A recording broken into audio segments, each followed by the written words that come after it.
Welcome to We Love to Hate Everything. I'm Jody, and along with my long-distance bestie Amanda, we live to break down all the things we love to hate. Each week, we scour TV, TikTok, and pop culture and deliver you our unfiltered, snarky takes on everything. Take a moment to subscribe on YouTube so you catch all our live streams and shows, and follow the links in the banner to subscribe to our free weekly podcast and 2 Patreon shows, We Love to Hate TV and Total Request Podcast, where you request the shows and we break them down. Once subscribed, you have instant access to our massive library of hundreds of past shows and recaps. We promise you'll love it.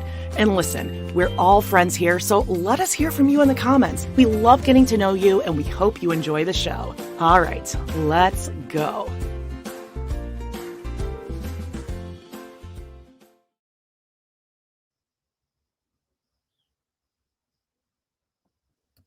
Hello, and welcome to We Love to Hate Everything. How are you, Amanda? Jody just texted me, "Are you mad?" God. I know that you love when I text you. Are you mad at me? We both kind of went all business. You're going blazer, Jody. Well, today. I got a little critique from one of our one of our fans, but she may not listen or watch. That would be one Daphne Kaczynski, who said I need to wear power colors. Oh, so that's right. To wear power colors. No, she said she meant for your thing that you did. The video that I keep checking every day to see if it's up yet. Oh, it's not up, babe. It's not up. I know. I'm checking. No. I've been checking. Yeah, it's reading red on film, on camera, but it's more of a like a deep coral. Well, you're pulling it off. Most people can't pull off the red a little bit. But yeah. Oh, you and I, we don't own anything red. Don't wear anything red. But I did this in honor of Daphne. Oh, well, she said I need to. She's gonna love it. I'm sure she's not watching. But I'm like, if it looks like I'm crying. I was just looking through my closet. I found some stuff, and it's still stuff that it fit me now. Finally. We are all business. I mean, we're hip, middle-aged women in business attire. It's awesome. So cool. My eyes are really watery because this freaking light is like blasting into my eyes. Oh, so if my makeup runs off, what? I said, turn it off, babe. We don't want your eyes to water. because then I'll be freaking out the whole time because I like the lighting. All right. Can I ask you if you have dyed your hair? You look extra blonde today. I redid the roots a little while ago, and I just haven't had my hair down since you've seen it. Well, you look gorgeous. Thanks. So do you. Amazing. How's everyone doing? We got a little audience today. Yeah, this is awesome. And we got some good. We're going to address all the hot topics that's going on in Sister Wives. I saw you guys talking in the comments, and don't worry, bebes. I have been following it because, again, I have nothing else to do. So all I've been doing is following Sister Wives drama all week. It's hot. Okay. What's going on? All the kids are coming out now and just blasting the family. Everyone. Blasting the Brown family? Yeah. Okay, why do you say that? Because I've seen Gwendolyn's. Oh, you watched that? Well, I mean, if it comes up on TikTok, but I have not watched the whole shebang. Okay. Why? Well, what is she really saying? So I watched. Well, this all started with Peyton interview. You know about that? Oh, right. With the John Yates interview. Yeah. So then she did a TikTok or a video saying, like, addressing Peyton, and she was pretty fired up. She was like, he's the worst person I've ever met in my whole life. And if I never have to talk to him again, I'll be happy. And Peyton on the interview had said that Meri was abusive and it like went past verbal, right?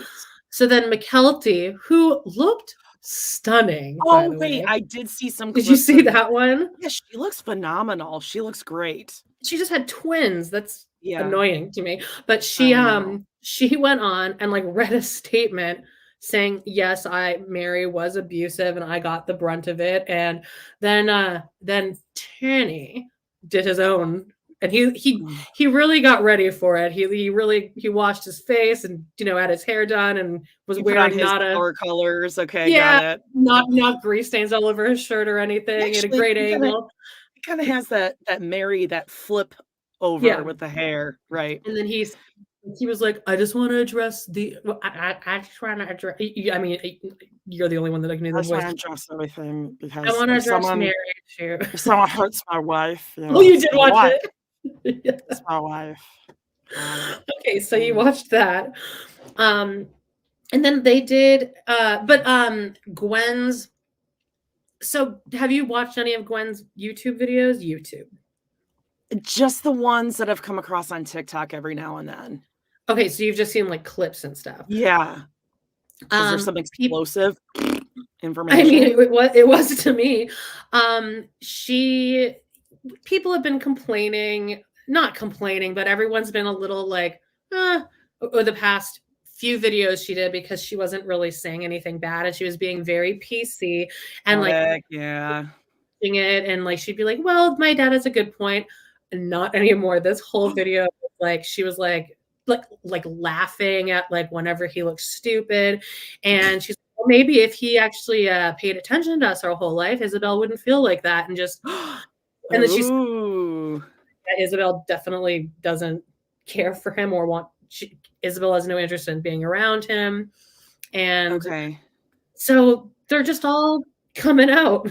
I did see the what's her name? The Isabel interview with Tony and McKelty. See, now I didn't see that. Well, TikTok, I mean. When I say see, I mean the highlights on TikTok. How long are Gwen's videos on Patreon? And also, they're good. I'm impressed with how she's editing them. They're like 15 minutes, and then she'll read like the top questions from her Patreon, and she'll like answer them. But now she's moving that to just the Patreon, which I understand why she's doing that. She has like 14,000 people on her Patreon or something like that. Or something. I know, good for her. For being a kid on reality TV from probably the age of like, what was she? Probably 8, 9 to now. I mean, good for her. Why not? Your dad blew all that money on Robyn, so you might as well get it where you can, you know. Let's discuss quickly what we have coming up this week. Yep. So we already did a part 1 on Total Request Podcast, which is now just one of the tiers on We Love to Hate TV. But also, if you want Total Request Podcast, the back episodes and also new episodes, just stay on TRP. I think it's $4 a month. So basically, if you don't want sister wife stuff, what are you doing with your life? But also, you can just get TRP and all the back ones over there, which though it's kind of a bargain, $4 to $6 a month, right? Yeah, and there's our best work. It's just unhinged, the craziest stuff that you guys ask us to watch. People send us crazy stuff, and then now we're moving up in the world now because we actually did a watch along where you guys could actually watch it with us. We figured that out, and I posted that as well onto our Patreon. Oh, you're amazing, Amanda. Thank you. Yeah. So we watched. Oh, I'm sorry. So right now, really quickly. So on TRP, we did kind of like a part 1 because this episode is like an hour and a half, 2 hours long of MTV's Camped Out, which is a theater camp for kids. And you can imagine. The whole thing was pretty triggering for me. I think I'm like, I get pretty riled up at some points here. Well, that bitch Mia, she is such a little bitch. Like she's right up there with Aurora. She's not that good. Not that good at all. No. I mean, there's so much so much fingies. Like, hold my hand, fingies. Did I get the role? Oh, God, I already forget. So good. No, you were so good. So that'll be part 2 this week. You can listen or watch along with us. And then on our Sister Wives tier, which is tier 2 and above, we're doing, which I watched yesterday. Maybe one of my top 5 episodes ever. It's the now I don't even remember what happened on it, but it's season 6, episode 1. Christine with construction site hat. Yeah, but what else happened? Something happens with Robyn. Shocking. Oh, I forgot what it is though. Now she wants them to commit more to My Sister Wives Closet. Oh, that is what it is. Yes, and they could enter the expo. Kody. Oh which is so funny. And like, now that we're doing our rewatch, we're really focusing in on watching Janelle, especially in the background, anytime, just her subtleties, because just over the past couple of years, we've all figured out that she's a shady bitch, which we love. God. But she is so mean to Robyn in that meeting about my sister. As she should be, though. Yeah, she's like, Robyn's this is a so hobby mad. business. We sold $500 and spent about $2,500. She's like, I gotta put bread and butter on the table.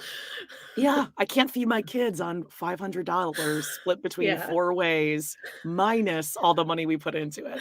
But default Janelle we're finding is red button-up shirt. Always button-up, always. And tan or brown apron over it. And then eyes freshly rubbed, just like hair clipped back in a square thing with like just some hanging out. Bangs are like, she's had a day. When they're in, I just want to give a sneak preview of this. When they go to the expo, Janelle actually shows up looking really good. Like her hair looks like she does look amazing. Yes. Yeah, but then like it shows like clips of the day, and then at the end she's like she's sitting on this chair and she is fucking frazzled. And if you watch her in the background the entire expo, she is not even trying to sell anyone jewelry. She is just showing that she's the book. She's just she's selling books, but she's selling the books. She's like, I know what I'm fucking doing. Is a lot better on that book than any of that shit jewelry, man. Oh my God. Yeah. So anyway, that's that. So check that out. Great episode though. It's so fun to watch them be mean to Robyn. Yeah. What else? I just wanted to remind everyone to subscribe and smash that like, because I'm not gonna sing the more subscribe. Oh yeah, God, don't let Jody do that. The more every time we get 1,000 subscribers, my Auntie Debbie gives us a tip. Amanda. That's amazing.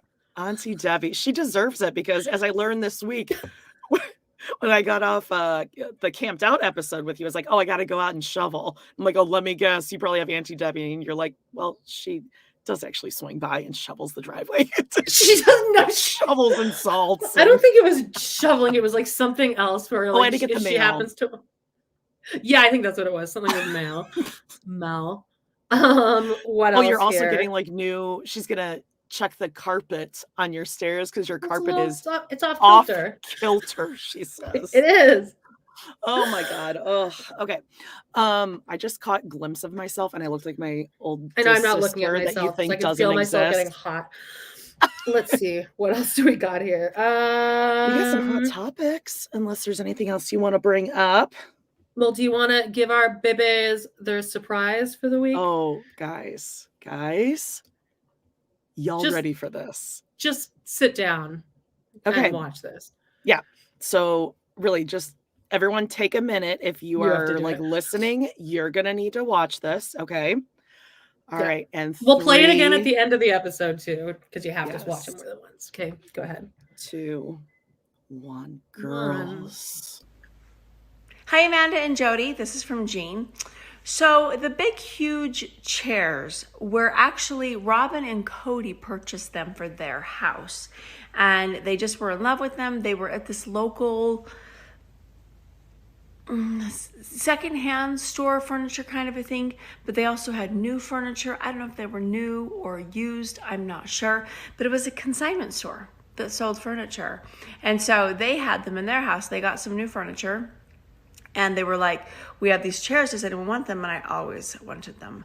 Because when you sit on the chair and you swing your legs, you feel like a child. So it's absolutely awesome. So I had them for a short while, actually. Just for like a few months to be complete. Maybe longer? I don't remember. Anyway, I definitely did not take them with me when we moved. Got rid of them. Because they were also quite monstrous. They did not look as big as they were. They were huge and they took up so much room. And then Janelle's boot lamps, gosh, same thing. I think it was a consignment store again. Gosh, I don't remember off the top of my head. She's had those for so long and I don't even know who gave them to us. But what it's like is consignment furniture, consignment stores usually end up having fabulous pieces that you can get for super, super cheap. So we totally shopped there in Vegas for quite a bit. Anyway, thank you so much for the inquiry. I now have Lovesac furniture. So I love it because I can assemble it into any shape. Like, it's amazing how many varieties of shape that I have for the Lovesac furniture. Not the bean bags. I'm not a big, huge beanbag kind of a person. But the furniture has like these cubes and you get to do whatever. And then it has a lifetime warranty. You can imagine, and that's amazing because my kids and I, not graceful people. Anyway, thank you so much, Amanda and Jody. Good luck on your search for finding fun pieces of furniture. Well, there you go. Oh, you're muted. Oh, I'm muted. It mutes us when the video plays. I was gonna say, first of all, thank you very much for that cameo. Amazing. Again from Jean, our field correspondent. Jean VIP. She definitely thinks we're a lesbian couple shopping for like our first home together, which is amazing and probably a fantastic idea. We gotta. Yep. We didn't get scolded this time. We're making our way back in the interfold. She just did not want to stop telling us stuff, though. Lifetime warranty, Amanda. Can you believe it? She also seemed a little, maybe like she had a glass of Moscato or something. Yeah. Now, if you guys are wondering, like, what chairs is she talking about? That would be these ones. I love how stupid Robyn looks in that picture. Like, again, stupid, typical Robyn outfit. It's my fun shirt, but I need to keep it modest for Kody. Oh, Kody doesn't look. Check out those fresh French tips on the fingernails too. Yeah, that's another thing to really watch on this rewatch is how often you're looking at her French tips. Yeah, know that when they started getting TLC money, because those acrylics, they be popping on all those episodes. The fact that whenever Christine makes both of our cameos, I want to be like, you can stop and restart. Like, this isn't live, right? Like, you could just redo the video if you go off the reins. Yeah. Okay. There's Jean, just in case everyone's wondering. I mean, Jean, hi, Jean. Wow, great work. Great work. But she really gives her 2 minutes worth. She's the opposite of Janelle, who's like, yeah, the boot lamps. I want to ask Janelle about the boot lamps. We have to ask Janelle about the boot lamps next. Oh, God. I mean, that might be flying too close to the sun. That might be pushed. If she yelled at me at us, I would really shit my pants. I feel like Christine just like gets a cameo and then she just presses record with zero plan. She just starts talking. Yeah, well, both of them really. And she is a beanbag person. What is she talking about? She had that huge beanbag. Massive it's now one. In Gwen's. Yeah, it's in the. I think that's the same one. Yeah, the dog's always sitting on it. Noelle. Oh, Jean, careful. She said, "Should I request Janelle talk about the boot lamps?" My God, be careful, Jean. Be very careful if you do. Like, I'm scared for you if she rejects you. Because listen, I've been rejected by 2 of the teen moms, Leah and Amber, who was just. She led you right on with me, led me on. Oh yeah. Direct message. Oh, I'll be home. I'm in the car, and then she let it expire again.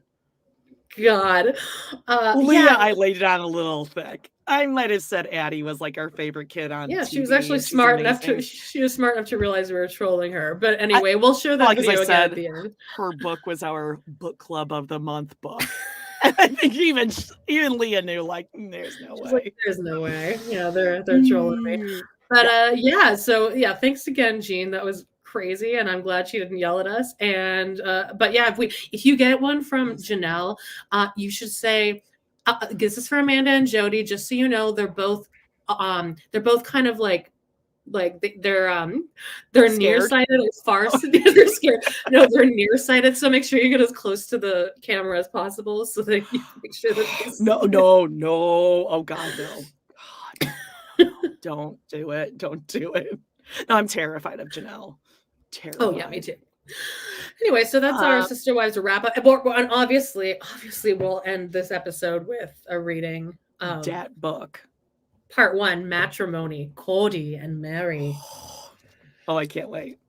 They're going to teach us about it. All right, what do we got here? Okay, hot topics. Do you know what my daughter and I have been binging for the last week because you got me into Nathan For You. Oh, I yeah. love Nathan Fielder. So I gave The Rehearsal another try, which I watched the first episode. That was the first Nathan Fielder thing I've ever watched. And I was like, ugh, it's depressing. So we binged the whole season of The Rehearsal. I love it, but I don't. It's very uncomfortable.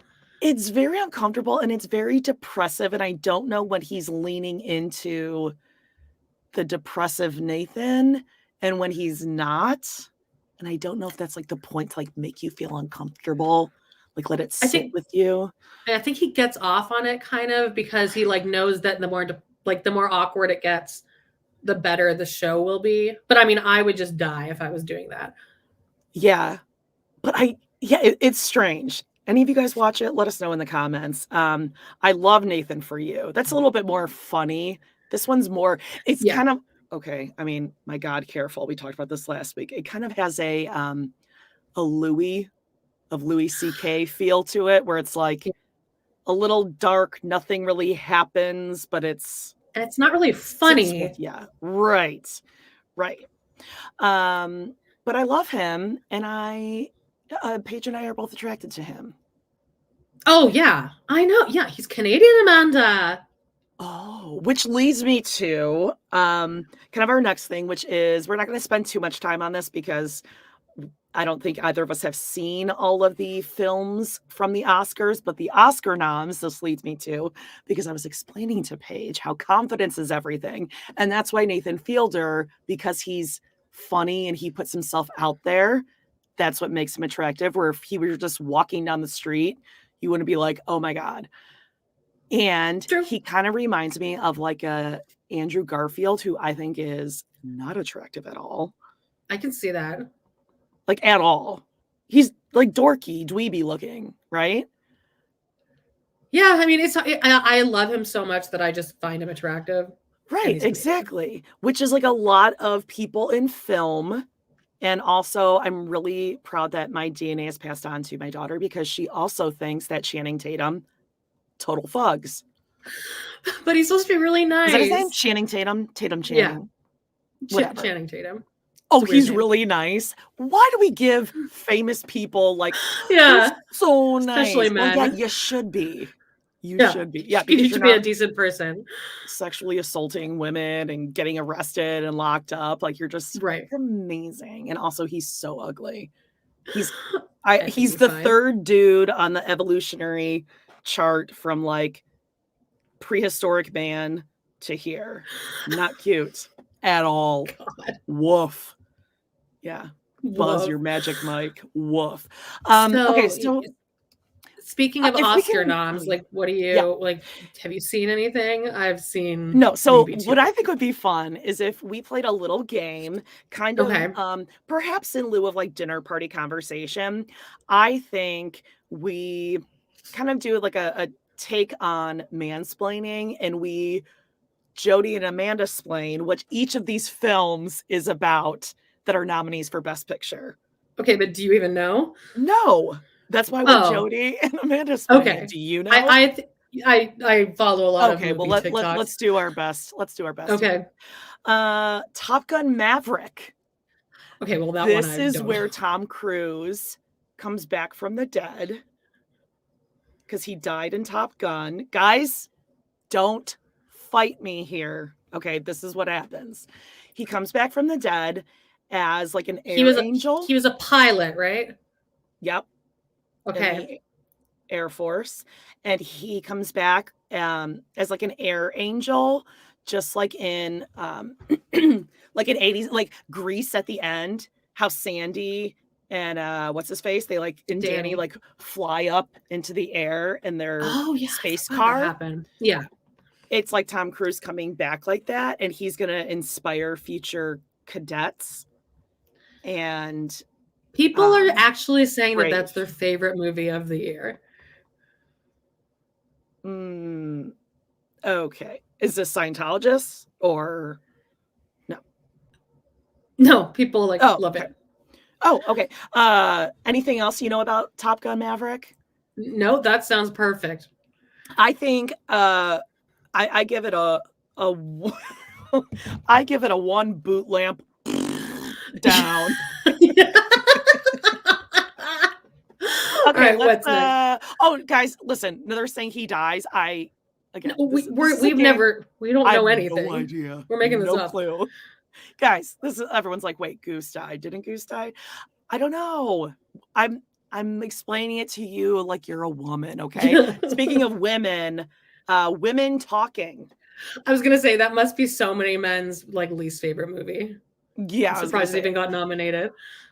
I feel like I've seen something where this is like old-timey women. So I think this is like little women are uniting and they're going to be like, go women's voting rights. Women. See, I was going to say it's actually My Dinner with Andre, but with 2 women. My Dinner and it's with just Andre. 2 women talking. Yeah. What is that? Is that also My Dinner with Andre? The Giant. My Dinner with Andre. It's a movie with Wallace Shaw and some guy named Andre, and the whole movie is them just sitting at a restaurant talking. It's from like the 80s. Okay, well, when I hear My Dinner with Andre, it reminds me of Project Runway, that season with Andre. Santino, who was on Drag Race, was doing that. Oh, yeah, he was canceled off of Drag Race. Yeah, well, obviously, My Dinner with Andre is about the life and death of Andre the Giant, as you guys know. So I'm going to take women talking because we are big fans of The View, and we recapped the book, right? The View book. Yeah, I'm giving women talking 1 boot lamp up. Yeah. Okay. Everything, everywhere, all at once. This is the inside out movie of what is going on in my brain. That's actually what I thought. That's actually what I was going to say. I think it's about a woman who's like her, and it's just like the inside of her head, right? Everyone loves this movie. Yeah. But it's also like mixed with Squid Games, I think. Like, I feel like it's like the same director or something. Also mixed with that movie that I called Magnolia, but was not Magnolia. It was Mulholland Drive. Yep. So I'm going to go 1 boot lamp up on everything. It stars a woman at least. We're all at once. The Banshees of Inisherin. I don't like science fiction movies about giant cyclopses fighting each other. That's what you like think that's about. Thunderdome, so I'm going to go boot lamp down. What do you know about this movie? I actually do know the plot, but like really to break it down, I think it's just like 2 Irishmen being boring, and it's about being boring, and they're walking around Ireland, and then it ends with there's a dog in it, and it ends with them on a beach. Okay. Oh, well, that sounds great. Okay. Lorianne's schooling me. I mean, women talking. That sounds like a great Mennonite women being drugged and raped in Bolivia. That sounds better than my version. But this is guys, I'm like totally joking. I have no idea. I notoriously I don't ever go to movies. I think the last movie I saw was the Queen movie. The Queen? No, not the Queen. Like with Freddie Mercury. Well, with Oh, yeah. Queen. Yeah. Okay.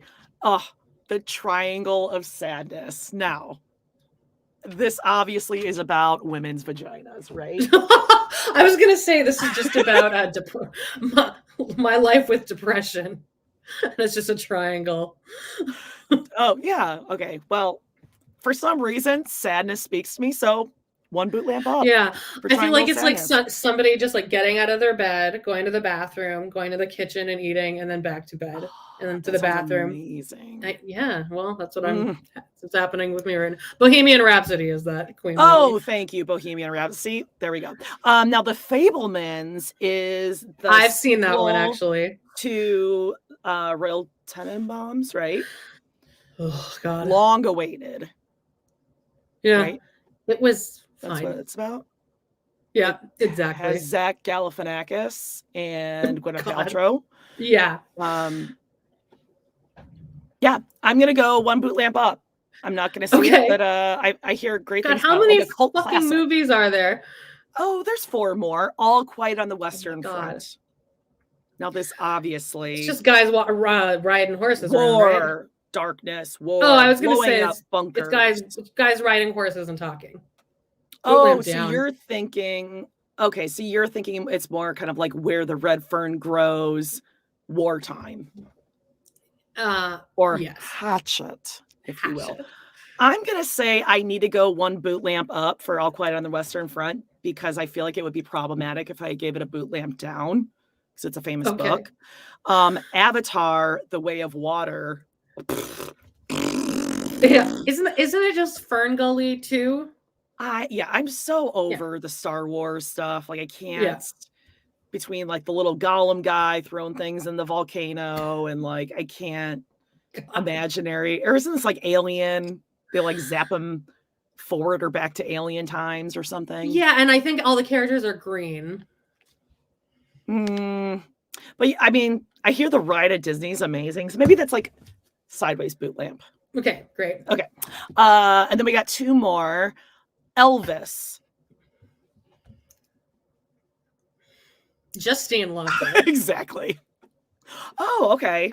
I mean, this one you can't really make up. His pants when he died. Didn't he poop his pants? I think he was on the toilet, so that works. I always think that's best case scenario, actually. Yeah, it's clean. Because don't things like evacuate? Yeah, my ex-boyfriend, Big Dick Chris, used to clean up bodies, dead bodies. That was a job of his in high school. High school? Yes. I don't think that's illegal. Well, it happened. We need to have Big Dick Chris on. I know, to talk about dead bodies. Yeah, just everything. I hear Elvis was really good. It's probably the one movie that I could get into because maybe there's like music. So I'm going to go boot lamp up. And I feel like Janelle Brown is an Elvis fan. I feel like she has like an appreciation for Elvis. I can see that, but she also loves German industrial rock. Oh, yeah. And last movie, speaking of German industrial, Tar, with an emphasis on the ah. I was thinking a sequel to Neverending Story, because whenever I think of Tar, I just think of that Tar horse. Pits, saber-toothed tigers. Yeah. See, I was thinking more of like steel mill, industrial. Like, what's the one? I actually do know what this movie is about. It's about a woman being canceled, and it's about she's like a conductor, and the whole concept is like, how do you separate people from like their art from the bad things they did? Well, does everything lead back to like Louis C.K. and I think Bill so. Cosby and all that kind of stuff? Yeah, I think there's something about that. Okay, I think I would rather watch that than a movie about steel mills. Yeah. So I'm going to give Tar. I'll give him another one boot lamp. Okay. And it stars a woman. Now, before I hope you guys enjoyed that. If you guys need any more advice, just shoot us a message, let us know. But everyone go and watch The Well, because I loved it, and it's my favorite director, Darren Aronofsky, who is once again snubbed for Best Director. Didn't he have an affair with Natalie Portman and is allegedly her baby daddy? Yes, and then he also dated Jennifer Lawrence. Yeah, who did not accidentally trip on the stairs, by the way, guys. Twice. Yeah. Yeah, she was a lot. Controversial today, guys. Controversial. What else we got? Salt Lake City. Oh, okay. We've said this the last 2 reunions that Heather has got to be very, very careful because she gets real cocky during these reunions. And she's villain now. I'd say she's gone full villain. Her and Meredith have become best friends. What are you doing here? Okay, Meredith's body, she looks emaciated. Borderline emaciated. I thought she looked good. No, she did.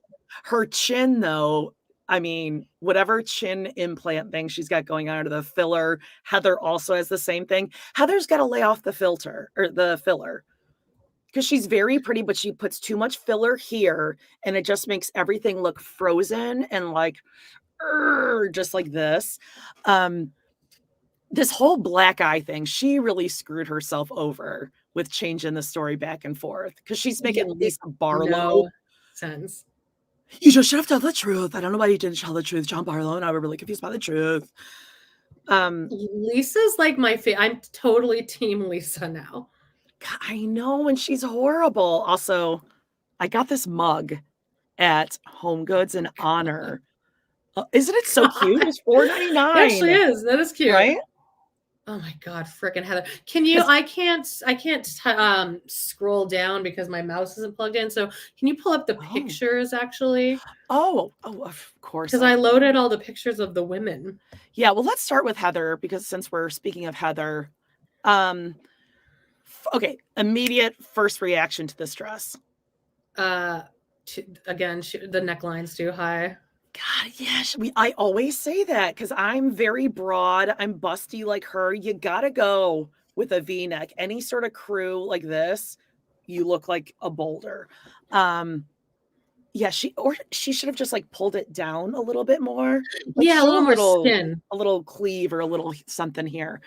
I hate the fabric. It's too much fabric, first of all, way too much, and it's the material, the same material that Ilaria Baldwin, also known as Hillary Taylor Thomas from Boston, the fabric of her leggings, which is that like wet sort of. I hate it. Yeah, that I would have trouble like taking off at the end of the day. By the way, before we even get into any of the other ones, I laughed out loud at the beginning. Even Watch What Crappin said this too, that Andy was just so low energy and he just wanted to get the fuck out of there. But he shows up and he's like, hey everybody, welcome to the reunion. And what would a reunion with Salt Lake City be like without a Sprinter van? And then this Sprinter van comes in like like a community theater production of Grease, where you like have to have a car on stage. It rolls in and all the women just get out and like, hi Andy, yeah, that was the Sprinter. Nothing was landing, and he just did not care at all. Andy, I never see it. If I don't see a Sprinter van again in my life, it'll be too soon. Awful. That's the most work Meredith did all season. She's so low energy and just doesn't. But it's not in a cute way, like Janelle doesn't give a fuck. It's like she doesn't care. Also, they very obviously rolled the van in, and the ladies like got in through the back and just walked. Yeah, I just walked through. They're all like hunched over, like. And it was definitely just rolled in by like it being in neutral and two people slowly pushing it, and then somebody being at the other end to stop it. Whose idea was that? It was a terrible idea. But it's kind of funny, like it's like it's on brand. And like I think Bravo, it's Bravo, right? I'm getting TLC. Bravo, I think, is aware of how like just stupid the show is, and like it's kind of campy. So I enjoyed it. And he's like, ladies, this is do you see the set? What do you think? It's a broken down church, much like this season. And they're like, okay. Right. What do you think of that, Whitney? I think it's really pretty. It's very like indicative of what this entire season was about.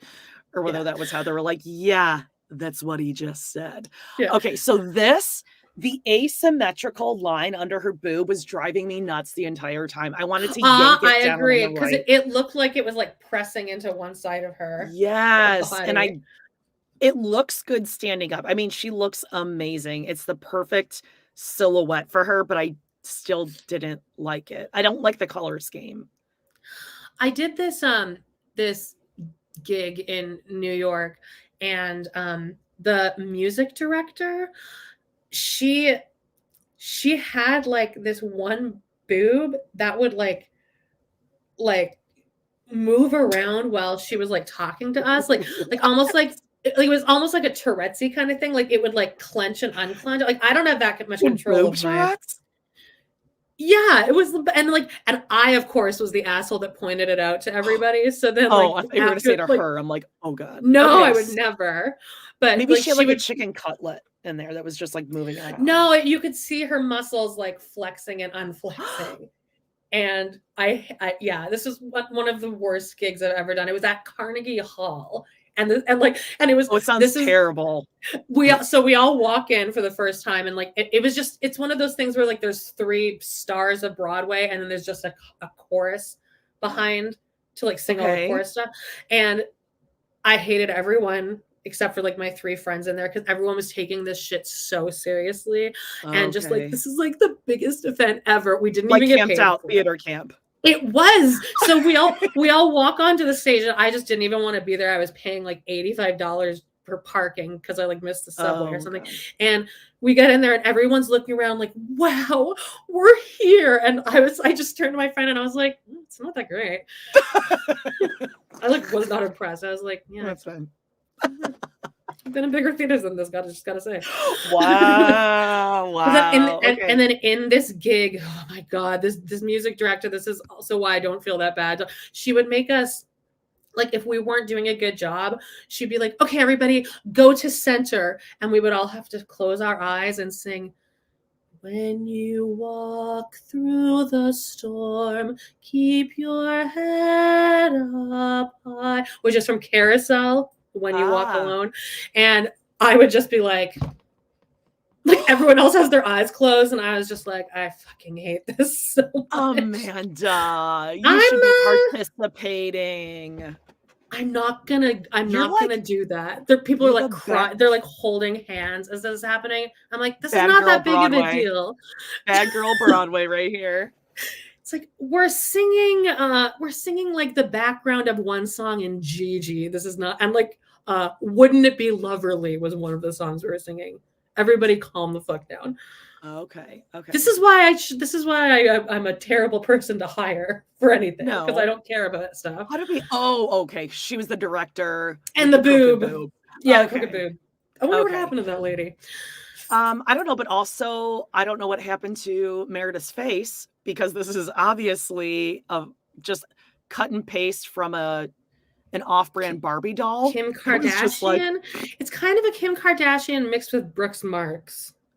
Yeah, I don't know who that is, but it's not Meredith's face at all. All right, what about some Whitney? I hated this dress. The boobs look great. Good. It's not a good sitting dress. We've said this time and time again. You gotta think of that. Sitting. She's got the ruching. Like, obviously, ruching was a theme. Everything ruched. But her straps weren't sitting right. So, like, you couldn't tell what was really going on.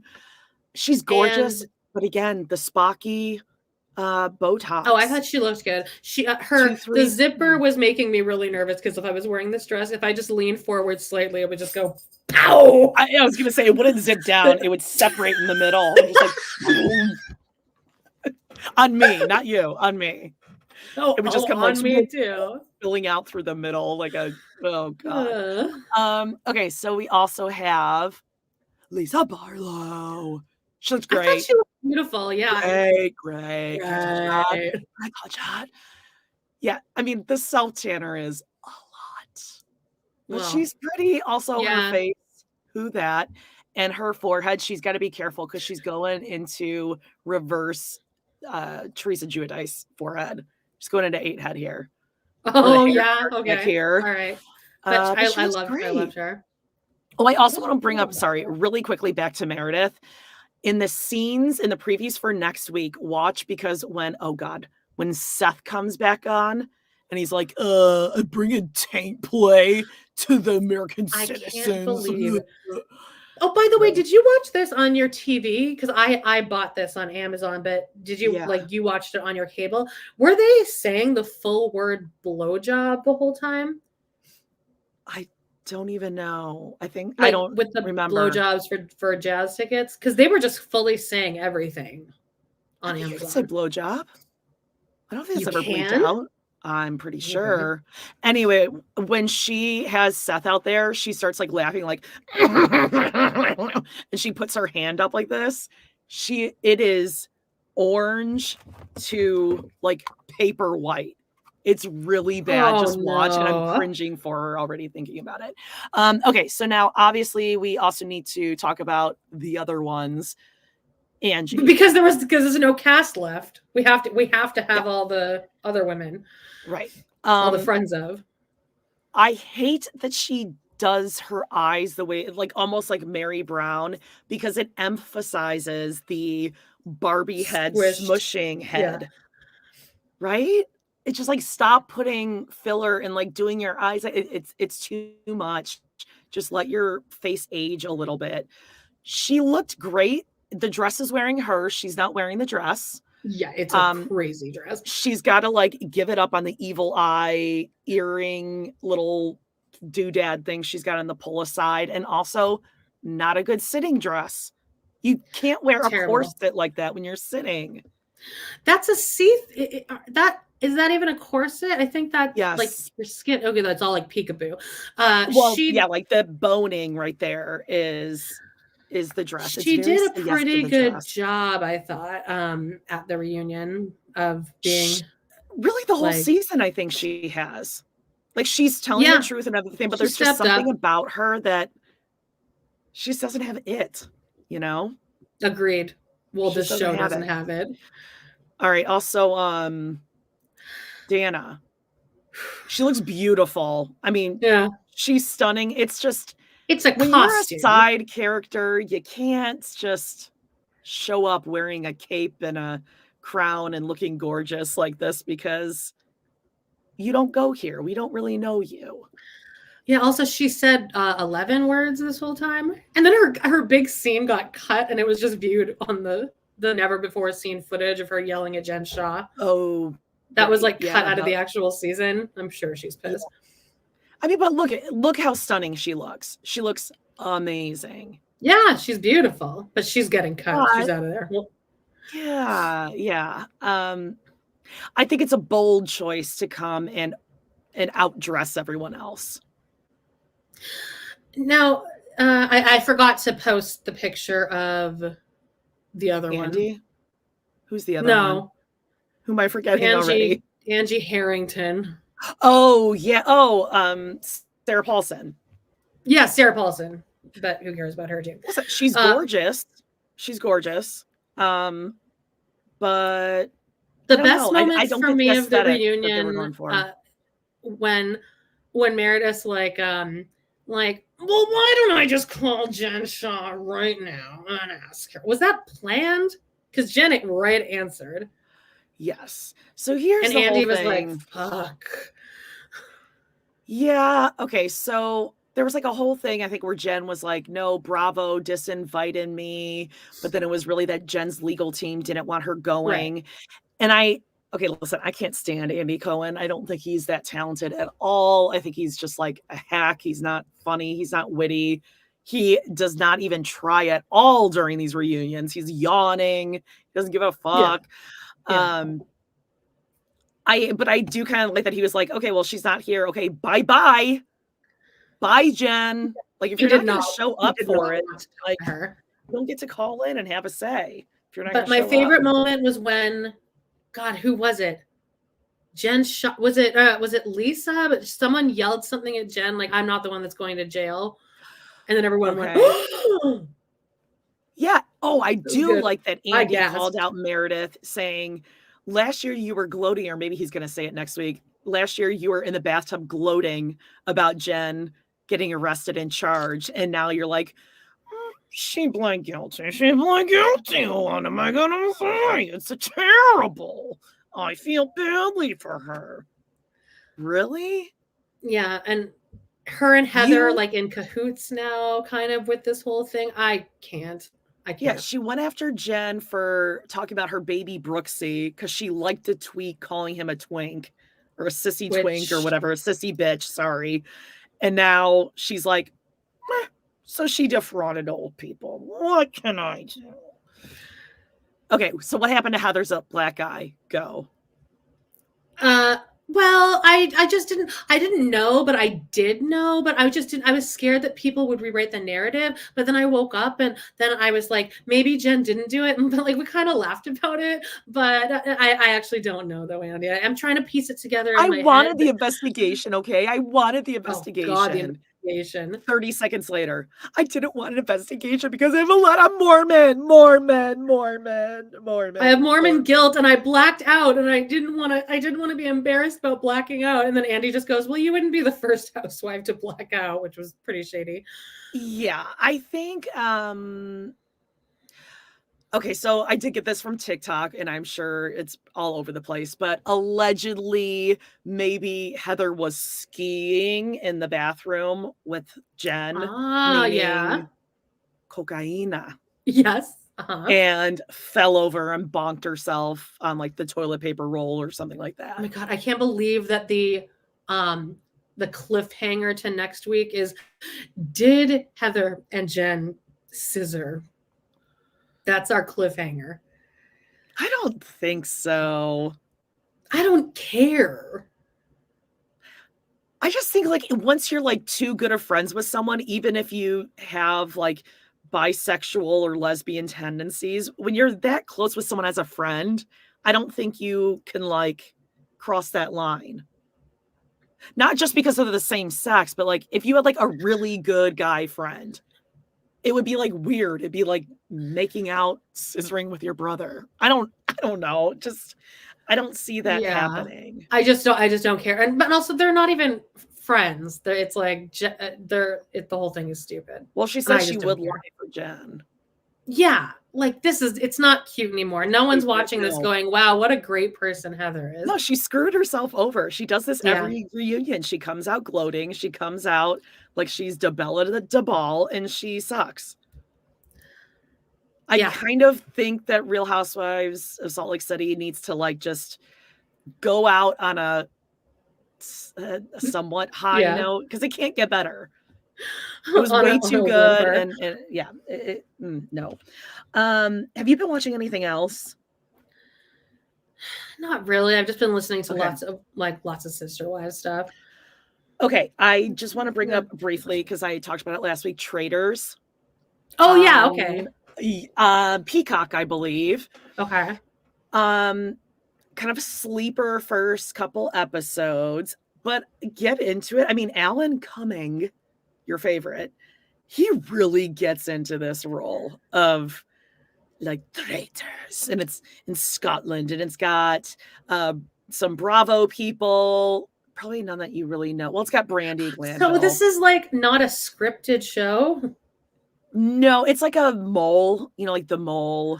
Oh, and he's like the host. Yes. Okay. But like I mean, like plaid tartan fabulousness and everything he's wearing, and he just like really leans in.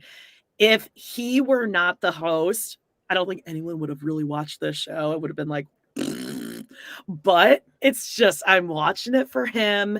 And if you can fast forward through their Peacock thing, which I don't know how to do because there's like a complex way of fast forwarding on Peacock for some reason.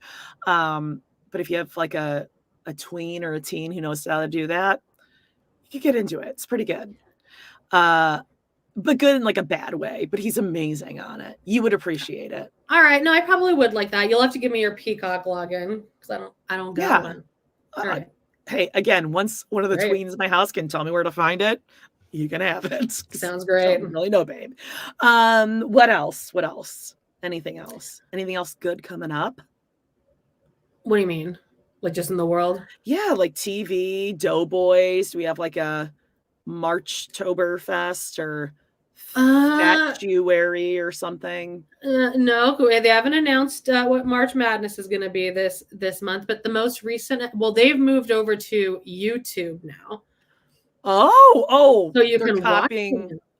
Are they copying us now? We actually were doing it before them, I think. Yeah, they're copying us. Yeah, they had like a completely crazy episode this week that I like can't actually get through because I can't follow. It's like too off the rails. Oh, what? Yeah, I mean, we definitely wouldn't want people watching things go off the rails. Yeah, at no, all. we That'd just don't be like too that at much. all. That'd be too much. Okay, so I mean, is it time for I think it's time. it's time? It's time. It is time. So here we go. I think we need to change the background for this. Yeah. Should we go Yeah. to what are we Yeah, feeling? like that. The property lines? Are we feeling Coyote Passamanda? Are we feeling I Meri's always Wet like Bar? that one. Oh, I like Mary's Wet. Yeah, let's do. Well, now no, because It now makes it one of us like, looks like we have legs. Yeah. Don't It's do kind that of funny. Okay, well, we'll do property lines. All right. Oh, really quickly, did you watch SNL? No, was it good? Well, I mean, it's crazy because they had Michael Jordan's son, Michael B. Jordan, that we talked about last week. Obviously, that's the actual Michael Jordan's son. Right. Wink, wink, guys. I'm like hip, I know. But also, DaBaby performed. You know DaBaby. Is that a person? Is that a girl? I thought it was a girl, but DaBaby is a boy. DaBaby boy. What's your favorite DaBaby song? Oh, God. Patty cake. What a fucking stupid name for yourself. But I did watch last week's too, Aubrey Plaza. Guys, it was not good. It wasn't that good at all. I was like, Really? oh, it wasn't that good. But you know what I'm digging, which is kind of Sister Wives adjacent, is the new Miley Cyrus song. That song fucking slaps or jams or yeets or whatever the kids are saying. Have you heard it? No, I don't listen to music. No, you need to go listen to it. And I'm not even like a Miley fan, but it's a take on, you know, that Bruno Mars song, When I Was Your Man, the like, I should have bought you flowers and held your hand. Don't make me sing, babe. No, I really don't know music. Sorry. Okay. I'll listen to it. The if Miley you want Cyrus me to. song. It's so freaking good. It is like the breakup song of yes, I can buy myself flowers. Thank you, Justine. Justine's a huge fan of basketball, guys. She said Michael B. Jordan is so fine. Wow. Didn't know you're a basketball head, Justine. Wink. I get it, guys. I'm not that dumb. Anyway, breakup song of the millennium is Miley Cyrus. So I'll listen to it. Great. I think Janelle and Christine and me are we're all digging the song together, I think. Okay. Part 1, matrimony. Meri and Kody. Who wants to start? I'm raising my hand. Yeah, because you are a resident Meri. Oh, I should have gotten my Meri on.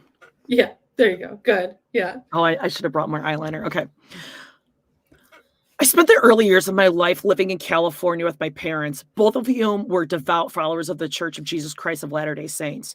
When I was a baby, my mom had a friend who left the LDS church because she practiced plural marriage. When my mom learned about this, it piqued her interest, and she began studying the principle as well. Soon after, she suggested to my dad that the family move to Utah. He didn't know her religious reasons at the time, but he said, sure, let's move. That's good. That's good. So it took them 4.5 more years of research and studying the principle before they actually did. We finally moved to Utah when I was 5 years old. That was an entire paragraph to tell us that she moved to Utah. It was my mother who urged my father to take his first plural wife. Oh. Is that Janelle? No. Janelle's Kody's. Bonnie, right? Mom. Yeah. He did, and she joined the family when I was only 5, but I still have fond memories of her. Unfortunately, it was a short marriage with no children, and she left 2 years later. Again, great track record so far. With all of these women's parents are divorced. Every single one. Insane. Oh my God. Okay. When I was 10, my mom and dad once again brought a new wife into the family. I didn't think there was anything strange about it. In fact, I was excited. I was a shy kid and didn't make friends easily. Oh, no. Meri Brown? This can't be Meri Brown. It was because she's shy. She didn't make friends because she That's was why. shy. Yeah, because she's shy. When I found out that the woman my father was courting was from a large polygamous family, I was thrilled to have the chance to get to know a whole new group of people and be able to make more friends.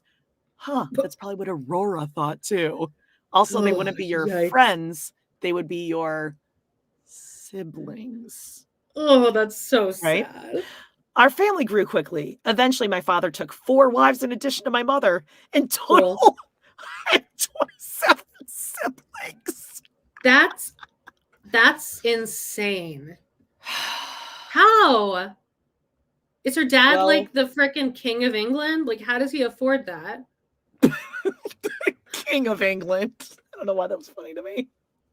I'm just trying to think of someone who might be rich. Yeah, so 4 wives, 27 siblings.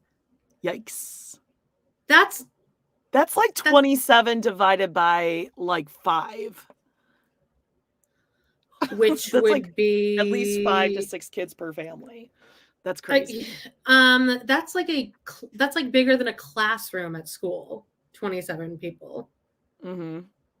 That's like 2 dozen plus 3 more. God. All right, you want to go or do you want to be Kody? No. No, you keep going. I'll be Kody. I was in a slightly easier position than many of my siblings who came from my father's 2nd, 3rd, 4th, or 5th marriages. Since I was the child of my father's first marriage, his legal one, she puts in quotes. It was simple and natural for my father to be my father in public. Since polygamy isn't widely accepted for the other kids, it could be more difficult to acknowledge their father publicly. To my father's credit, he owned, in quotes, that is, acted as a true father to every one of my brothers and sisters. Okay, so Meri's kind of acting uppity here. She's always had this like, oh, I'm the legal, like, yeah, this is exactly how Leon was raised, yeah, to be like the one person that could actually be acknowledged. Yep. Growing up, I always assumed I would live the polygamous lifestyle. It was the tradition in which I was raised. My biological parents and my mother's sister wives all seemed happy for the most part. Of course, there were the normal ups and downs that happen in any family. I loved being part of a large family. It felt normal and comfortable. My parents, however, never pushed me toward the principle. This is so badly written. Like, I actually think that this was written by the people now. Because it's just, she just keeps repeating the same words and phrases. I just don't think a ghostwriter would have done this. Although there's like semicolons in there. I feel like they don't know what a semicolon is. They wanted me to make my own decisions and come to plural marriage if I choose through my own route. My family's only rule about religion was that I had to go to church, but this isn't so different from millions of parents around the world. It was always made clear to me that whatever religion I embraced as an adult, whether our branch of fundamentalist, LDS, or something else, was entirely up to me. Despite the fact that I was shy, again, sure, Meri, I managed to make a number of friends. I think friends should be in quote here. Friends outside of our church group. I worked at a portrait studio. Oh God. Meri, I'm sure, can make so many people smile for their portraits. Oh, this is why she's so good at, she's such a photographer on the show. That makes sense. Because she was at the JCPenney. She definitely was not like an Olin Mills. She wishes. I worked at a portrait studio and became friendly with many of my coworkers, which helped me to overcome my shyness. Okay, no, like your coworkers had to be nice with you because they're in the workplace, Meri. They aren't actually your friends. You can't just have a contentious workplace. Yeah. That thinks you're friends, but you're not friends. And she's also that person that, like, when she leaves the room, everyone's like, oh my God, Meri. She's the one that comes in on the weekends with her set of keys. Like, oh, so what are you guys doing? I'm just coming to pick up I forgot something here. So you guys working this weekend? Perhaps because I interacted with so many people outside my faith when I was a teenager. For a time, I really questioned whether or not I was going to live the principle of plural marriage. I was struggling to find my way and discover my own identity with our own close-knit community and the requirements of our faith. And then I met Kody. I learned nothing. Okay. Here's Kody. She had friends. Moral of the story is I had friends once. But also, I had trouble making friends, and then I had friends, and then I didn't have friends, and then I had work friends. And then I met Kody. So obviously, I'm that girl that ditches all my friends once I have a boyfriend. I am surprised that Kody would choose her, though, because I don't know. It seemed like he was like kind of a hot commodity, and she like I can't imagine Meri like charming the pants off of someone. No, hold on. I think Kody thought he was a hot commodity, and Janelle and Meri and Christine thought he was a hot commodity. Everyone else thought he gay and he annoying, remember? Right, all his right, high school yes. friends were like, oof, woof. His best friend, Ken, hates him more than anyone in the world. Yeah. All right. I was raised in the LDS faith. Both of my parents were devout Mormons. Grandma. Handsome woman. Handsome woman. Handsome woman. However, when I was 14 years old, my mother pulled me aside and explained to me some of the doctrines of Mormonism that are a little more intense. One of these is that of celestial plural marriage. The moment my mother described the principle to me, I had a feeling that this was something I was going to follow. Well, because you get to sleep with as many women as possible. Yeah. And you get to be like the star as you want. Oh, a lot of wrestling. Yeah. I had no idea how or when. I just knew. Of course, being young and stubborn. Yeah, he's only stubborn because he was young. But he really grew out of that. He knew, though. Kody knew. Kody knows everything. He always knew. She pulls across her hormonal 14-year-old son and goes, hey, you could actually like have multiple women. And Owen, I knew. It's calling from God. The Kody Quinn. Kody Quinn Brown. Of course, being young and stubborn, I battled hard against this calling. Sure. In the LDS church, there's absolutely no opportunity to explore plural marriage. It's simply not done because it's illegal and abusive. Plural marriage is one of the few things that sets the Mormon fundamentalist faith apart from followers of the LDS church. Didn't he spend the entire prologue already explaining all of this to us? So much that we had to skip. Yeah. He just is mansplaining. He's mansplaining. Explaining to us like we're a woman, yes. The religions are similar, but this one difference is astronomical. Embracing it meant leaving the faith of my childhood forever. When I was 19, I was sent on my LDS mission to southern Texas. During the 2 years I spent proselytizing.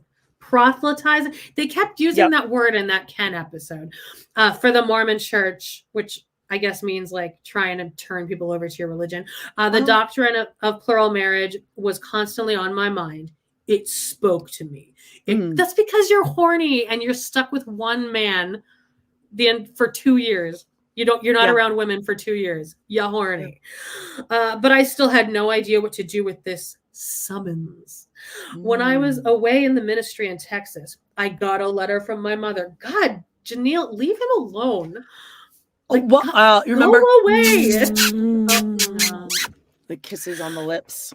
And she ate that burrito out of his hand. Or no, he ate a burrito like direct. They like shared a burrito like mouth to mouth, like a lady tramp.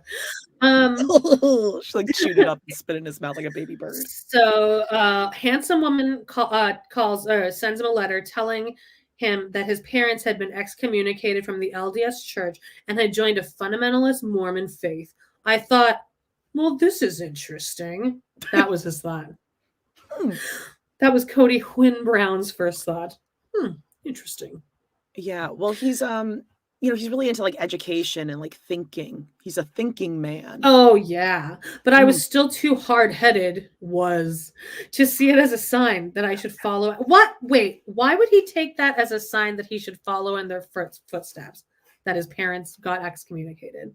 Anyway, my parents' excommunication from the Mormon church broke my heart. I was deeply concerned about their spiritual welfare, but God spoke peace to me. I continued my service in the mission field and finished my 2-year calling. By the time I returned from my mission, my father had taken a second wife. My mother had written me dozens of letters about how wonderful her sister wife was. What the fuck is going on here? This is crazy. Yeah, get a life, handsome woman. Yeah, I was just gonna say, like, you need something else to do with your time. She's a friend. Get a television set. She's probably like Meri, and he married his mom. He married another handsome woman. Well, I mean, she looks exactly like Robyn, though. Yeah, that's true. That bone structure. It is Grandma Janelle. Okay, I keep thinking that name's wrong. Okay, I was ready. So although I had never met my new mom, at 19, do you call her a new mom? Like, I don't call Ron my stepdad. You don't call him daddy. I love you, Daddy. Gross. Okay, wait, where am I? Okay, so I was ready to accept her completely. She deserved my respect and my love simply because my father had married her. Interesting that Kody would think that he should actually love and respect a woman. We haven't really seen that since then. When I returned to Utah from Texas, I immediately experienced the remarkable warmth of the principle of plural marriage, as my mother had explained it to me years before. The warmth and love I had imagined would go hand in hand with the polygamous lifestyle The warmth and love I imagined would go hand in hand with the polygamous lifestyle were no longer... Thank you. There should be a comma there. God, that drove me nuts. Were no longer an unattainable ideal. They were real and concrete, and precisely as I had imagined they would be. He just had a thesaurus out while he was writing this. Oh, yeah. And typed in the biggest word. He had like the little word, like the paper clip, little helpful guy on the right. Yeah. Like, the guy that jumps up. Yeah, exactly. It looks like you're writing a script to something. Okay, my mother was away. But here was another woman who loved my father and whom my father loved. And by extension, we grew to love each other as mother and son. It was an easy and wonderful evolution. Even though my parents had converted to fundamentalism, and I discovered for myself the warmth of the polygamous lifestyle, I was still uncertain about converting myself. I began associating myself with members of my parents' new church and attending their gatherings. I thought I knew what I wanted, but it took me a while to make a commitment. Then I met a girl named Meri, and that changed everything. Oof. Why is he using the word warmth and hand in hand a lot? I actually I would love to do jerking off while he was writing this book. About himself. I want to like find it, like do a word count on the amount of times he used the word fundamentalism, polygamy, like just big words. Big words. It's big word. Yeah. I just need to fill this paragraph. Yeah. They're what like teachers. Oh, that was not a good look there. What teachers call like expensive words. They're like pricey words. Oh. All right, Meri, are you ready to talk about Kody? Oh, I'm ready. At first, I noticed Kody at church. Our church group is quite close, and it has been for a long time. So many friends. So any new face really stands out. He caught my eye, and I believe I caught his. Someone introduced us, but beyond a brief hello, I don't think we said a word to each other. I was 18, and I was never courted by a guy before. Shocker. Why would you say courted by a guy before? I'd never been courted before. Yeah, courted. Because okay. Shoot. I was so quiet that I probably never even been noticed by a guy before.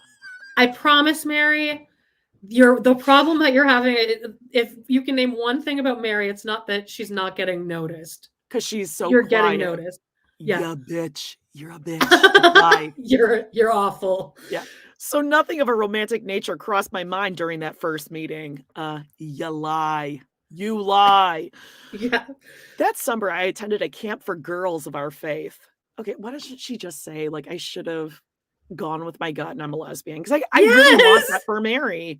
Yes, I do. Oh my God, wait, hold on. Okay, hold on. I just have to say this comment because Mandesh, you're cracking me up. She was courted by the girls' softball team. Well, I mean, good God. Like why does she just say, like, I wanted to breed huskies or something? Okay. That summer, I attended a camp for girls of our faith. One of my fellow campers, a girl named Christy, oh yeah, here we go, all right, was here from out of state and had a photo of her brother who was attending our church in Utah.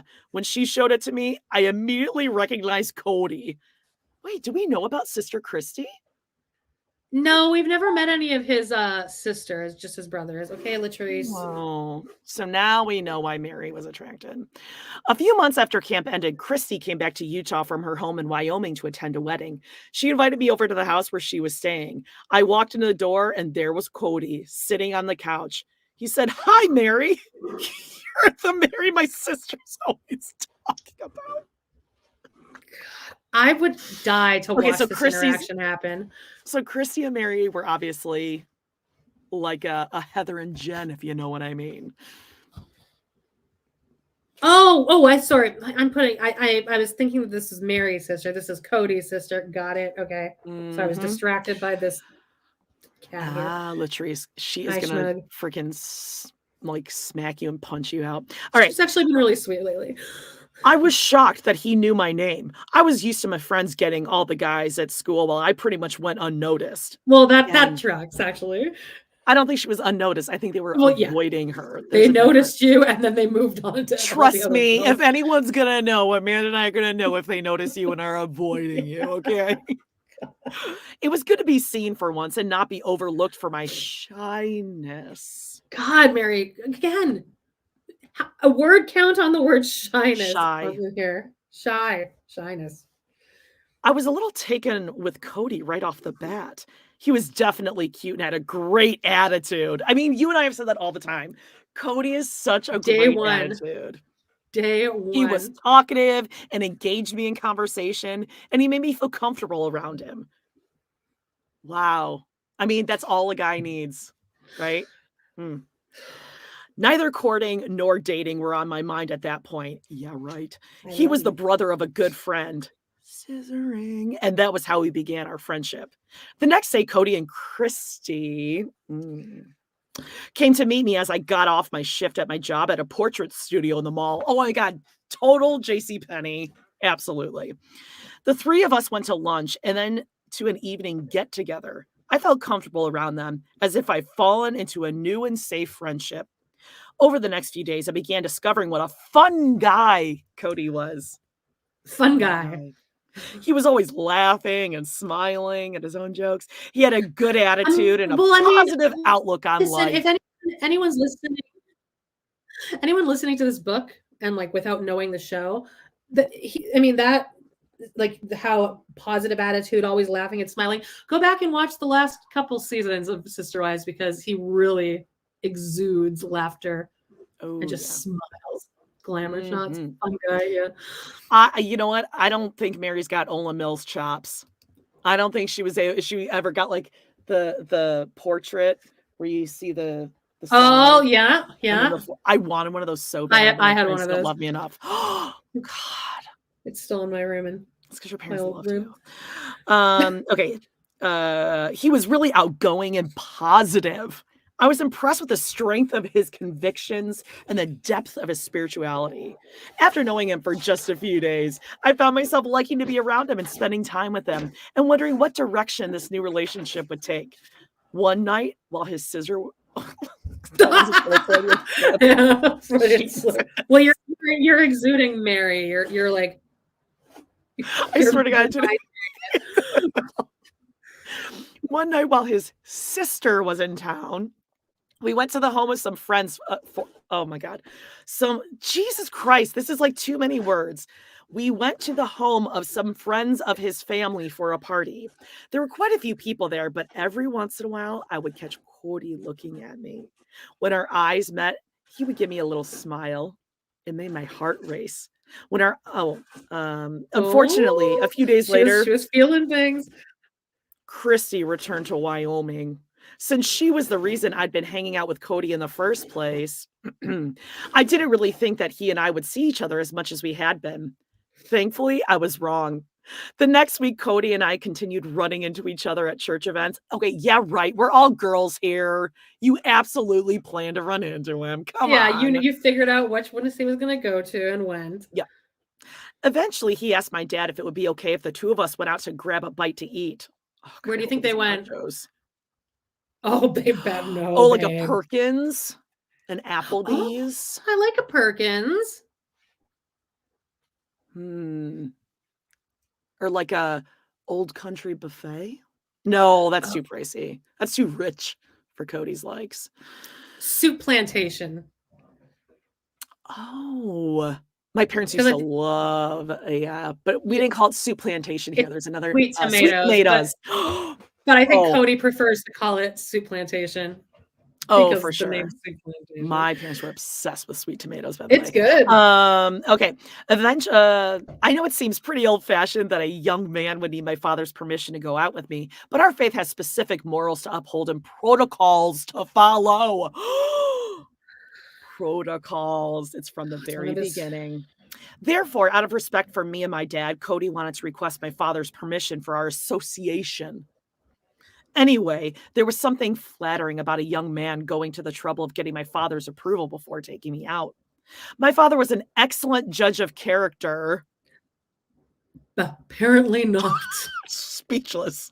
And warmed to Kody immediately. Well, Kody's got a way of warming men up, if you know what I mean. But Kody is charismatic, though. Mm-hmm.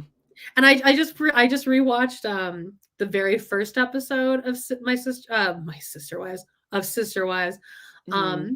And just it just opens with my name is Kody Brown and you gotta meet my family. so fucking stupid. Come on in, you're gonna love him. It's just so fucking terrible. My dad had a good handle on people. I mean, there's a lot of double entendres here. Right. Yeah, if you know what I'm saying. This is like the most gay. Gay chapter ever. Yeah, we should read this like a erotic novel. Yeah, we had no problem with Kody and me hanging out, which is in quotes for some reason. What's with the quotes? Hanging out. What they're doing. Hanging out is like a phrase, Meri, which soon became the description we jokingly used for our relationship. Okay, well, when you say hanging out in quotes, that would imply that you're fucking, but you're not. So you are actually hanging out. So it's not a joke. You are just hanging out. He knew me well enough to know that we would be appropriate with each other. And he knew he had nothing to worry about in my new relationship. Obviously, because you were scissoring Sister Christy. Now that we had my father's approval, Kody and I could get to know each other in earnest. Maybe it was because of me, or maybe it was purely because of his growing interest in our growing interest. We should just have like saxophone. We should have saxophone music playing in the background. Like Sade. Yeah. I like to think it's a combination of the two, in parentheses. But Kody started spending more and more time associating with people from our church. I usually found myself somewhere nearby. Kody was and always has been a loud and enthusiastic presence. We know. We're aware. It's hard to miss him in a crowd. Back then, I was quickly learning that Kody is the guy everybody wants to be around. I mean, we've been saying that forever, right? Oh, my God. At first, when people noticed us hanging out together, they would ask Kody if I was his sister. Yeah, maybe that's your first red flag. Yeah, there's like a weird not sexual here, right? Yeah. Like clearly, I had been a member of this church since I was 5 years old, but I was so quiet and shy that many people had simply not noticed me.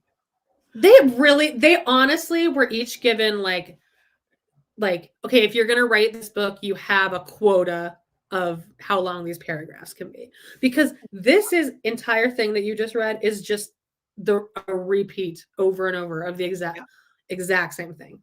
Yeah. By the way, Zaggy, I love that you just mentioned a Chi-Chi's. I actually know what that is. Holy cow, that is a throwback right there. Okay, so let's see. Where was I here? Oh, now that I was spending time with Kody, people began to take notice. Okay, they were avoiding you because you've been a bitch since your birth moment, Meri. Before Kody arrived in our group, I have been a wallflower. Oh my God, I began coming out of my shell. Also, that's like very just on brand because everything she wears looks like wallpaper. And I can see her at a school dance just leaning against the wall, glaring at everybody with her arms crossed. with her horse face like mine. It was nice, but it was strange. I was experiencing the people and places that have been most familiar to me in a whole new light. I was participating instead of standing on the sidelines. I was spending more and more time with him and Ooh, I starting just to saw hope that our something. relationship would go beyond friendship. Oh, But Michael. then, Kody Michael. broke my heart. Heart. After we had known each other for a few weeks, when I could no longer deny that I was falling for him, Kody came over to my house. We were sitting on the couch, This waiting is for my mom wild. to get home. Kody really enjoyed my mom's company and wanted to spend some time with her. Bonnie. This is Bonnie who's now charming the pants off of Kody. He came over to spend time with Bonnie. This is weird. Which love this. pleased I'm me loving and gave this. me hope that things were becoming more serious between us. This hope was short-lived. Again, double entendre. At This the next paragraph is precise great. moment, I'd expected him to make some sort of declaration to me, or at least hint at his feelings towards me. He said, "I can't get involved in any relationships with girls right now. I like our friendship. Let's continue that." I was devastated, but I fought not to let it show. Yeah, Meri's great at not showing her emotions for sure. Also, what Oh, the I'm hell? sure she didn't pout. And like, what is he like into older women? Like his Yeah, like, mom is and that Bonnie? what made the change? Also, how many times have we been here where we're like, he's gonna tell me he likes me, and it's like, well, and then the guy that you Waiting like will start for mom. telling you about the girl he likes. The amount of times that's happened to me. What happened here though? Because they were dating. He came over to my house. We were sitting on the couch waiting for my mom to get home. Kody really enjoyed my mom's company and wanted to spend some time with her. So she wasn't even home yet. No, he came over He's to like visit waiting for Bonnie. Bonnie. Maybe because of Okay. her baked goods, her Rice Krispie treats. But then somehow that sparked something in Kody, and he's like, I can't do this. I can't do this. Oof. Okay. Well, let's hear Cody's side of see the what story. Kody. I'm sure he'll mansplain it. I mean, we are women. I'm a hopeless romantic and too easily infatuated. No. Here, cue Robyn walking down the hallway the first time I see her. It bothers me every time I think of it. I get more and more enraged. She's got that white. Lizzie Dodd says they weren't dating, they were hanging out. Remember? I mean, yes, see, okay. Lizzie, you must actually be a man behind your name because us women folk don't understand stuff like this. Yeah, like if Megan saying can't get in relationships with the girls so you can get with guys. I mean, this whole chapter has just read as two people who couldn't come out of the closet, so they kind of ended up together. Yeah. I'm not even saying that in a judgmental way. No, like Christy, Bonnie, and Kody's handsome mom, Janelle, just really like screwed the pooch. They messed it all up. God. Right? Well, I'm a hopeless romantic and too easily infatuated. When I was growing up, I suffered all sorts of little heartbreaks. Yeah, because your boyfriends were not that into you like that. You were friends. That's why. God, he's the dad from Euphoria. I had a careless dating style. I would dive into a relationship before considering my true feelings. Often I'd find myself holding a girl's hand, then I'd look over at her and think, why am I holding her hand? I don't really like her. Nice, Kody. I hope all your ex-girlfriends read this book and enjoy that. And I'm sure he wasn't like, and like took his hand away. He would never do that. He's a gentleman. Also, we've all been there. Suck it up. During my 2 years in the ministry in Texas, I promised myself that I would never again kiss a woman until I knew for sure that I was in love. When I returned home from my mission and began seriously considering converting from the LDS Church to Mormon fundamentalism, I hate that I'm reading Kody because I'm really tripping over that word.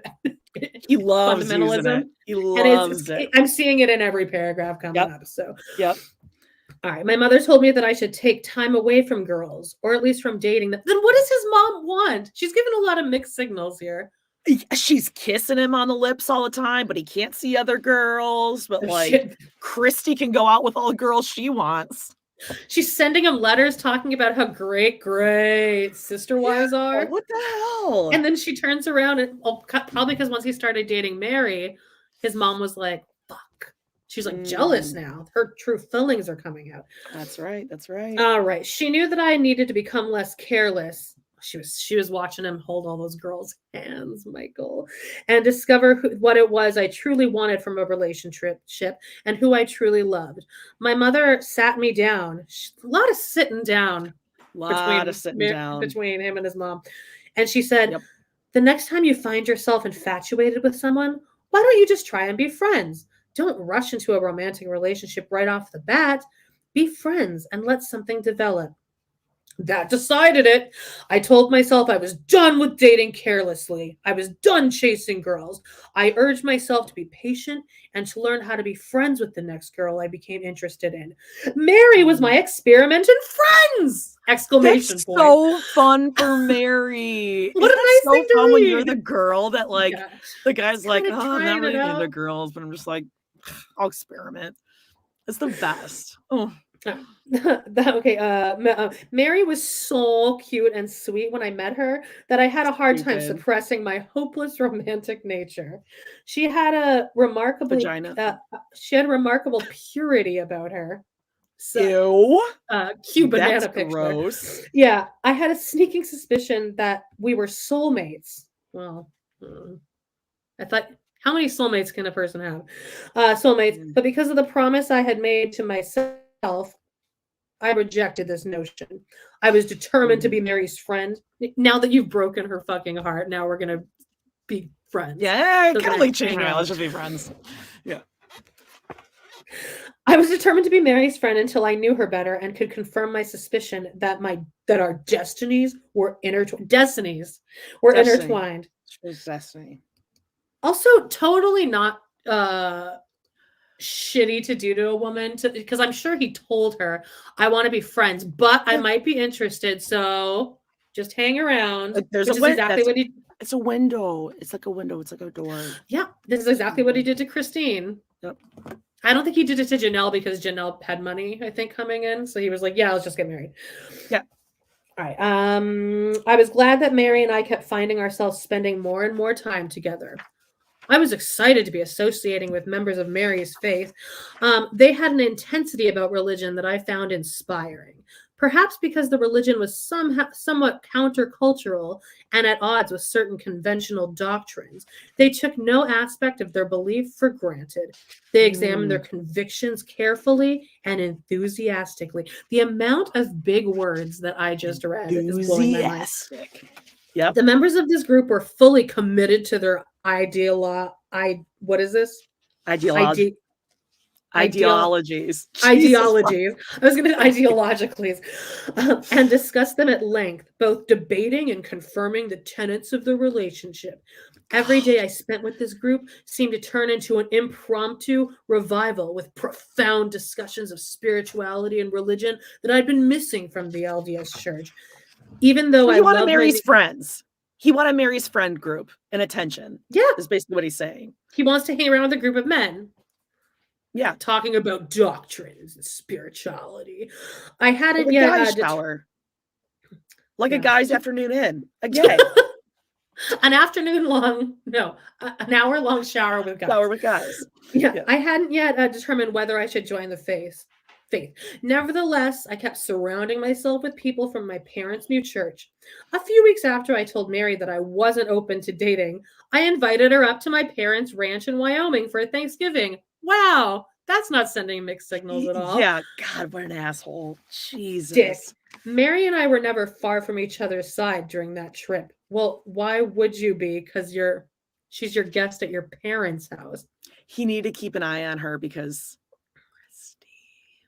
Oh, yeah, Christy. Naturally, people began to ask if we were dating.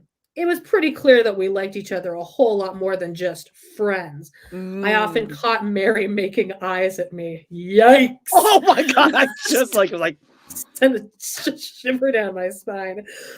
I didn't have to ask her how she felt about me. It was written all over her face. Ew! She was probably like, "Hey, pass the banana crudité in a cup." Or banana, and he's like, "Oh yes, she wants me. It's obvious." She's really like looking at Christy like behind him. This is so fucked up, Jody. So so she's making eyes at him, right? I didn't have to ask her how she felt about me. It was written all over her face. I couldn't stop winking back at her from time to time. What a dick. It was no longer possible for me to deny that I had strong feelings for Meri. She was sweet and innocent and a wonderful listener. As women should be. We should be sweet. He's a man. She validated my existence. We became inseparable. She fed my ego. That's what that is. She fed my ego, so it was like cool. Oh my God, this next paragraph too. At the same time, I thought this wasn't fair to Meri or me. I didn't want to lead her on, but I didn't want to make a mistake either. Thanksgiving weekend ended. I had planned to stay with my parents for a few days, so Meri drove back to Utah with some of our friends. This was the first time in weeks that we had been separated for so long. I thought about her constantly while we were apart. Oh my God, how much longer? Yeah, right. This really goes on. He loves the way that she makes him feel. He doesn't like her though. He likes the compliments. He likes her making eyes. The house was finally quiet, which is remarkable in my large family. All the guests had returned home, and my younger siblings were in bed. I was sitting at my mom's kitchen table, eating ice cream with a fork. Ooh, he's zany. Oh, Cody's an author. He's using lots of details. Oh, yes, so I can picture it. Yes. The kitchen was dark, but light from the living room spilled onto the floor. Again, I thought it wasn't fair for either of us to pretend we were just friends. Okay, Kody. God, he's obsessive, man. We were obviously much more than that. I didn't want to drag this out and hurt Meri or myself in the process. I needed God to answer 2 questions. Should I join the church I was investigated? And should Meri and I get married? After all, I couldn't marry her without converting. But I wanted to convert because of a spiritual conviction, not because of my love for Meri. I finished my bowl of ice cream. Oh, we were wondering about that. Yeah, I was thinking about the ice cream the whole time. So just Kody sitting in a dark room, eating ice cream with a fork and just like contemplating. Why? God. I don't like that. They probably had run out of spoons. I decided to fast and pray until I knew with conviction what path I should follow. I went to the bunkhouse on my parents' property, which is where I slept. I got into bed and began my fast. So sleeping before breakfast.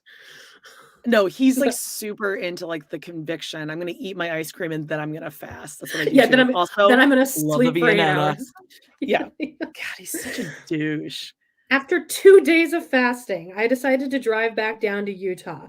Meri's parents had invited me to stay in a guest room at their home. I hadn't eaten since Meri left Wyoming, and I was shocked by how great I felt. I was strong and energetic, as if I were being sustained by a greater power throughout my fast. I felt as if this remarkable strength that persisted without food or water. He didn't have water? You're not supposed to do that. He's fun. He had water. He had everything. Also, he's acting like this is a 2-week fast. It's been a full day and like 2 nights. Yeah. Like he ate really late at night his ice cream. Yeah. Filled his tum-tum, went to sleep, woke up, and like it's the following evening. Yeah. Yeah. Like, oh yeah. Like, when I got to the guest bedroom, I was overcome with an overwhelming feeling of peace, greater than anything I'd experienced. You were tired, before. Kody. You were tired and hungry. Yes, you needed to eat something. That feeling, that unbelievable sense of tranquility and calm was exactly what I've been searching for. So basically, he made the decision to marry Meri because he was hungry. Yeah. Like he was like a little like delirious and tired because he needed some food and water. Great. That very day, I told Meri's dad I had decided to join his faith. He made the arrangements quickly because his dad's like, yeah, well, no one else is going to marry this bitch. We gotta so get this like, bitch out of the house, right? Yeah. The next weekend, I was baptized and I committed myself to the principle of celestial plural marriage and to God the Almighty. Somehow, in the middle of all this, I remember to ask Meri's father for his permission to court his daughter. What? I guess my conversion really cast me in a favorable light because he granted it immediately after the baptism. So this is basically, sorry, Kody saying, I really liked all this attention of like converting faith and people are paying attention to me. And I had, what's her face? Meri's handsome dad. Like he like baptized me in the bathtub. And it was like, a week later. Well, I mean, he's so skinny and like ripped now. No, I mean like a week later to get baptized. I feel like most baptisms you take a while to convert. Again, I think Meri's family was like, they really want to speed Let's up this wrap it up. process. Yeah. Meri and after the baptism, Meri and I went to Temple Square outside the LDS Temple in Salt Lake City to meet up with friends.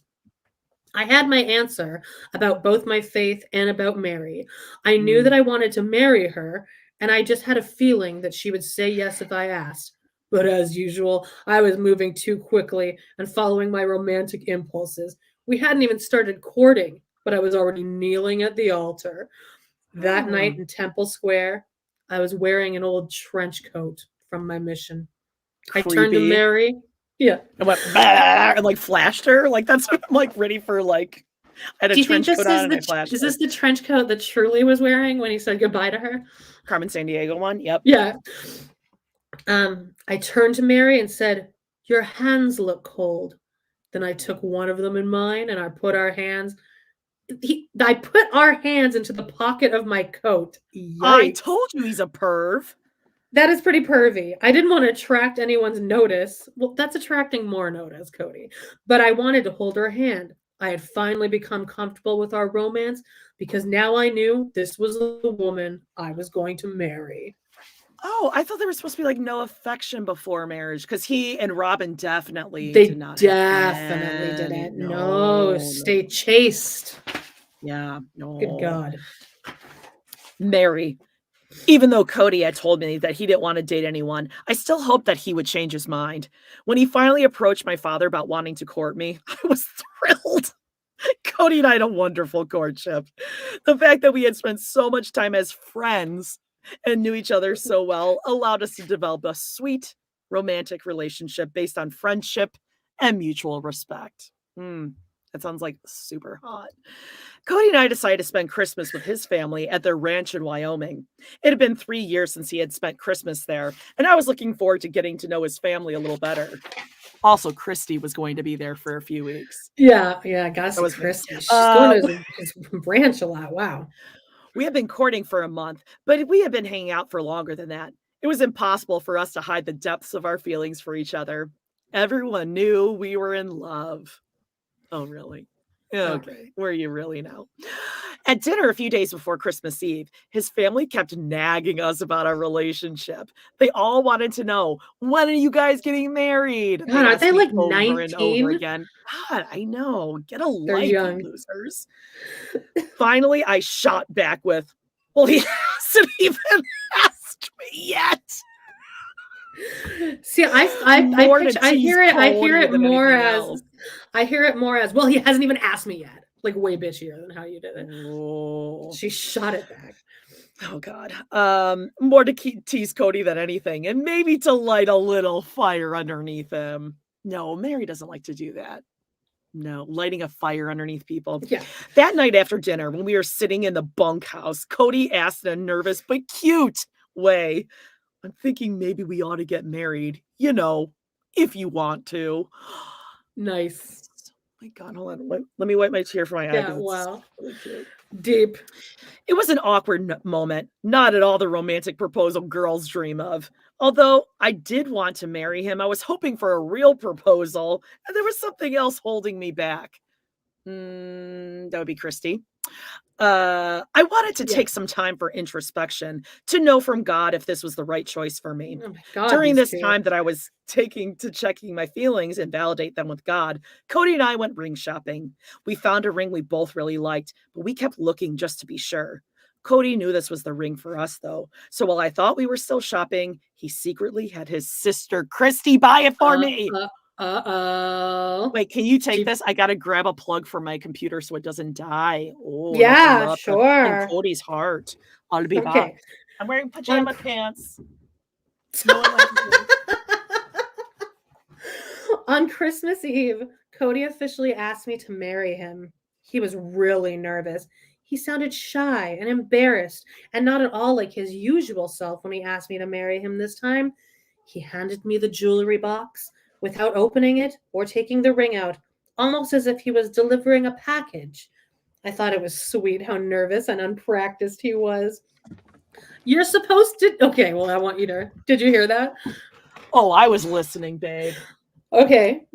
Well, her response is, you're supposed to take the ring out and present it to me, not just hand me the box, I told him, which is so sweet. This is exactly how I'd picture this proposal to go. Yeah. Sorry, I'm finding where you are. I'm right at the bottom of the page. Okay. But I was just giving him a hard time.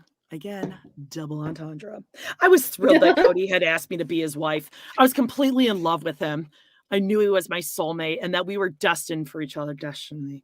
We had a strong foundation of friendship to build on. It's really sad, actually. God. I was so excited to finally be engaged to him and looking forward to becoming his wife. In true Kody Brown fashion, he had once again jumped way ahead of himself. He asked me to marry him before he'd received consent from my father. The next day, Kody called my dad. He forgets a lot of protocol, really. Protocol, yeah. Right? The next day, Kody called my dad. The two of them had developed a deep friendship based on faith, spirituality, and understanding. So my dad gave us permission at once. So deep. I loved Meri. I was certain of it, but I was worried. Okay, you need to make up your fucking mind here. Yeah, do you like her or do you not? Because you're getting married now. This is what happens. He gets caught up in the moment of like everyone giving him attention of like, oh, you're converting. Oh, you and Meri. Oh, and he's kind of like, okay, I can kind of see this. This is fun getting this attention. And then he's alone with her and he's like, fuck, she sucks. In the moment, he's like, but like, it's really cool getting attention. I had been able to explore the possibility of a chemical connection through a kiss. But Kody, I thought, here we go with the hormones. I hadn't done this with Meri, however, simply because it was not appropriate by my standards of the new faith, and because I was waiting for the appropriate time. When we started our courtship, I promised myself I wouldn't kiss her until we were engaged. This strict abstinence made our relationship and our commitment to each other more powerful and meaningful. This was no simple infatuation. It was love that had been established without the complications of physicality, which makes it spiritual above all else. During the first week of our engagement, between Christmas and New Year's, we met with the head of our church to get his approval so that we could get married. He gladly granted us his permission. On New Year's Eve, there was a dance for the members of our church community.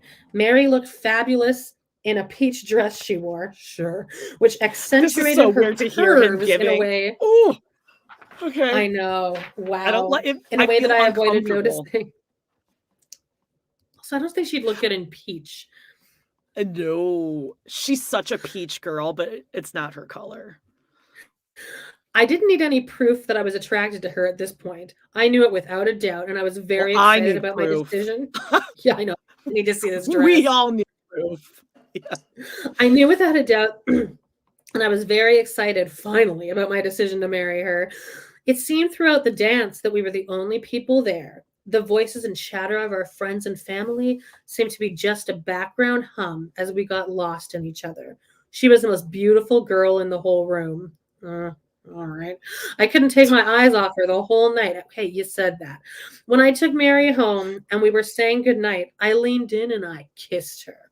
I hadn't planned to do it, but I didn't try to hold myself back. It was a sweet kiss that felt natural and right. It was the best start to the new year I could have envisioned. That kiss told me that I had made the right decision to ask for Meri's hand. Our chemistry was undeniable. Meri and I set a wedding date for April 21st, which gave us nearly 4 months to more months of courtship and provided the time for us to even further deepen our relationship. This was an important and special time. After 3 subsequent marriages, I now understand what a luxury this courtship was. Since we had a monogamous engagement, there were no complications from the emotions and feelings of another wife. Yeah, because polygamy doesn't work.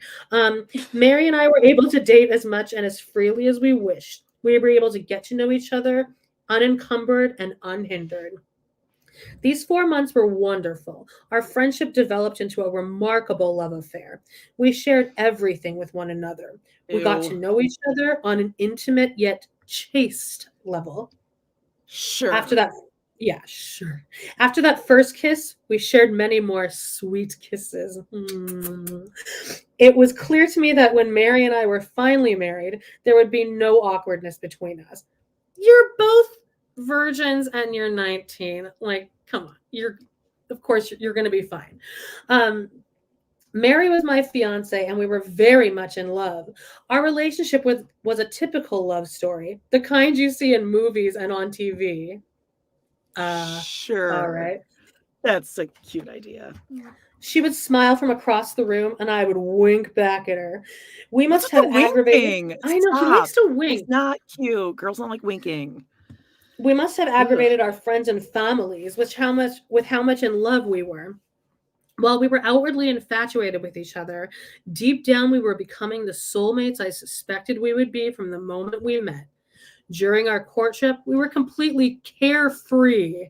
We had minimum wage jobs. Well, at least they had jobs. Jobs. Jobs that we weren't committed to. We didn't have much money. Well, that tracks. There. We didn't have too much money and we're trying to prepare for our wedding and honeymoon, but it didn't bother us. We didn't know where we were going to live after the honeymoon. Sounds exactly like a staple. We didn't know what we were going to do, but it was exciting. We had each other, and that's all that mattered. Ugh, gross. Okay, so I was trying to find Kody Brown, by the way, to see what Meri's first love looks like. But unfortunately, Kody Brown is very close to Christine Brown, so I'm having a hard time finding, but we're gonna find this. Okay, Meri, I think this is the end of the chapter, guys. It is. Kody and I were married on April 21st, 1990. We had a very special private wedding ceremony and a traditional wedding reception. Yeah, I wore simple and elegant. Simple. Her dress is definitely simple, sure. An elegant white dress that I had made by hand. No. And I had my heart set on Kody wearing a white tuxedo. I mean, don't we all? Yeah. Don't we all? I look back now at pictures from our wedding and I laugh. But with the 80s having just ended, it was definitely the style of the day. Kody and I chose to spend our wedding night at our new home, Amanda. It felt special to us to begin our intimate lives together in our own home rather than in some hotel room. We were deeply and passionately in love with each other.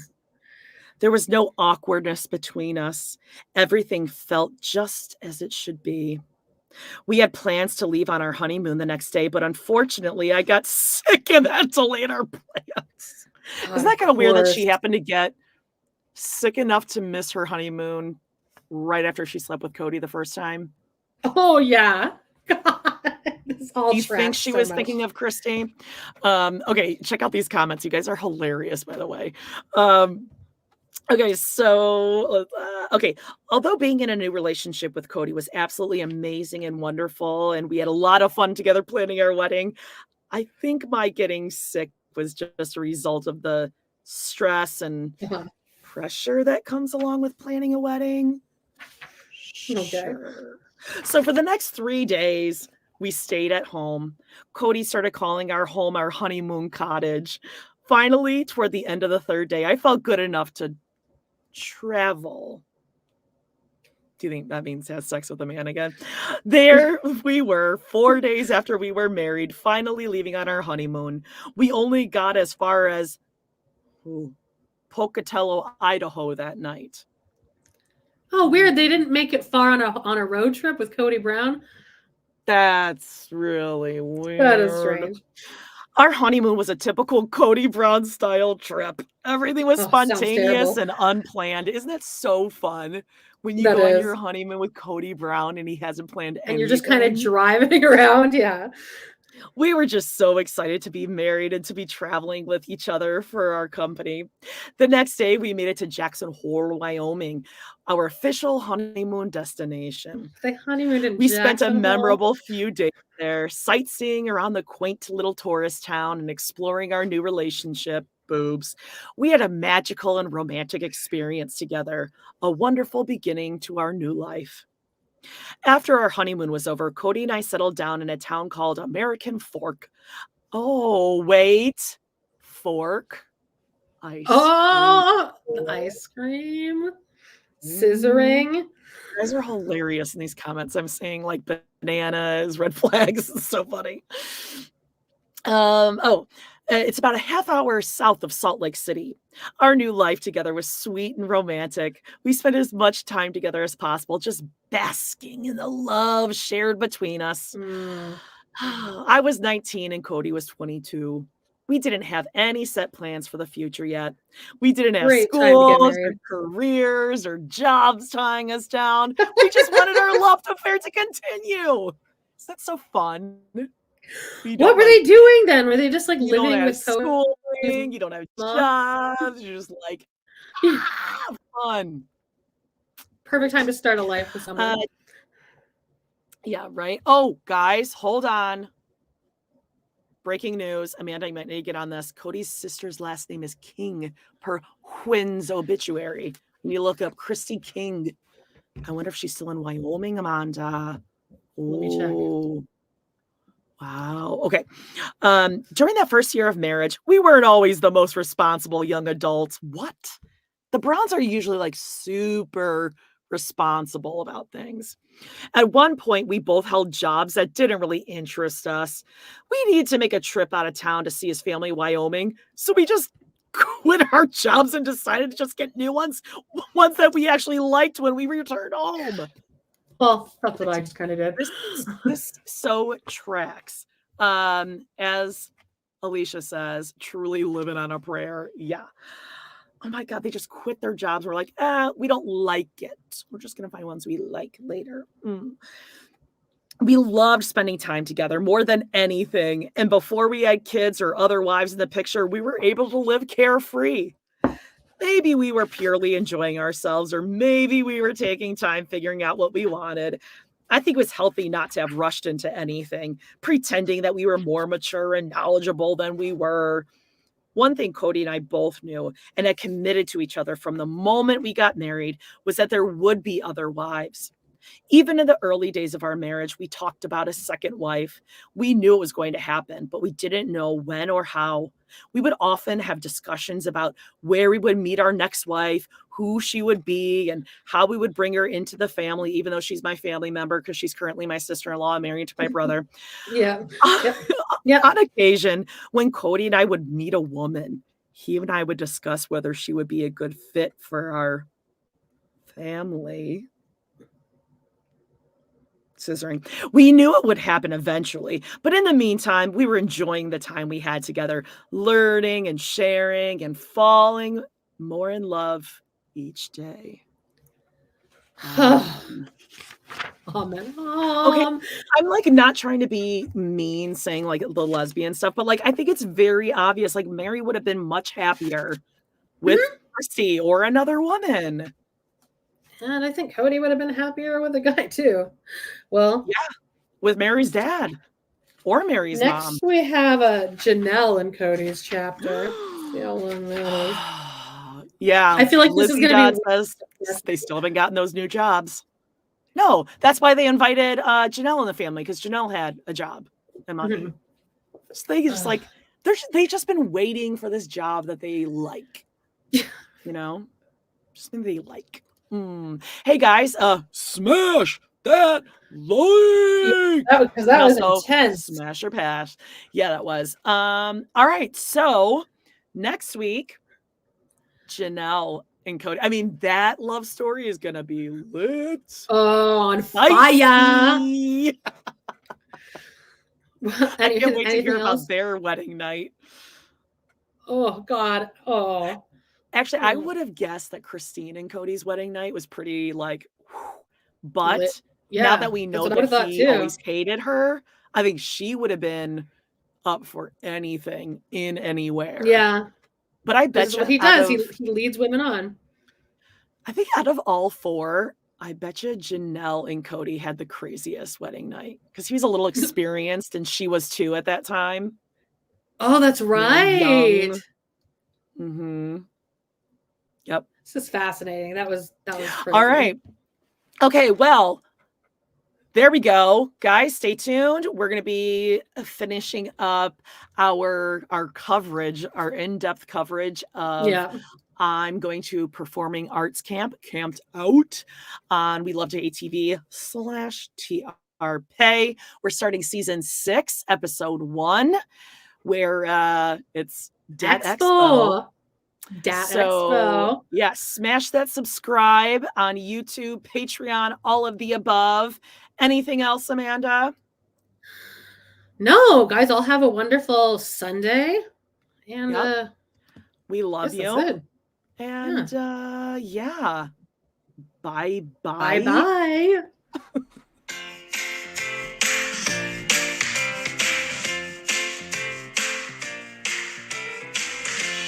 Well, guys, it's been a blast. Thank you so much for joining us today on our We Love to Hate Everything channel.